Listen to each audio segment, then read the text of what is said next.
ایک چھوٹے سے گاؤں میں ایک نیک دل کسان عبداللہ رہتا تھا۔ عبداللہ اپنی محنت اور ایمانداری کی وجہ سے گاؤں بھر میں مشہور تھا۔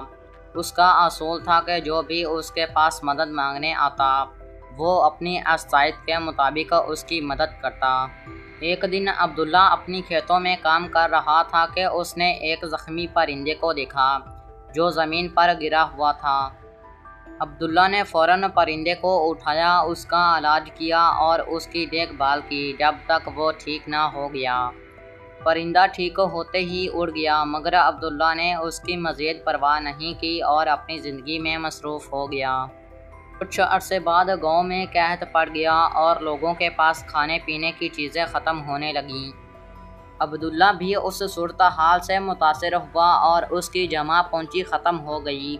ایک دن جب وہ بالکل مایوس ہو چکا تھا تو وہی پرندہ جس کی اس نے مدد کی تھی اس کے پاس آیا اور ایک سنہری دانہ اس کے قدموں میں رکھ دیا۔ عبداللہ نے دانہ اٹھایا اور گھر واپس آیا۔ اس نے اس سنہری دانے کو بیچ کر تھوڑا سا سامان خریدا۔ اگلے دن پرندہ پھر آیا اور ایک سنہری دانہ دے گیا۔ یہ سلسلہ کئی دنوں تک چلتا رہا اور عبداللہ کی حالت بہتر ہونے لگی۔ عبداللہ نے سوچا کہ اس پرندے کی مدد کرنے سے اتنی بڑی نعمت ملی ہے، اس نے فیصلہ کیا کہ وہ اس نعمت کو دوسروں کے ساتھ بھی بانٹے گا۔ اس نے اپنی جمع شدہ سنہری دانوں کو بیچ کر گاؤں کے لوگوں کی مدد کرنا شروع کر دی۔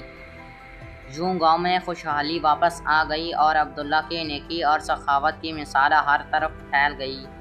اس کہانی سے ہمیں یہ سبق ملتا ہے کہ نیکی کا بدلہ ہمیشہ نیکی ہی ہوتا ہے۔ اگر ہم نیک نیتی سے کسی کی مدد کرتے ہیں تو قدرت ہمیں اس کا صلہ ضرور دیتی ہے، چاہے وہ کسی بھی صورت میں ہو۔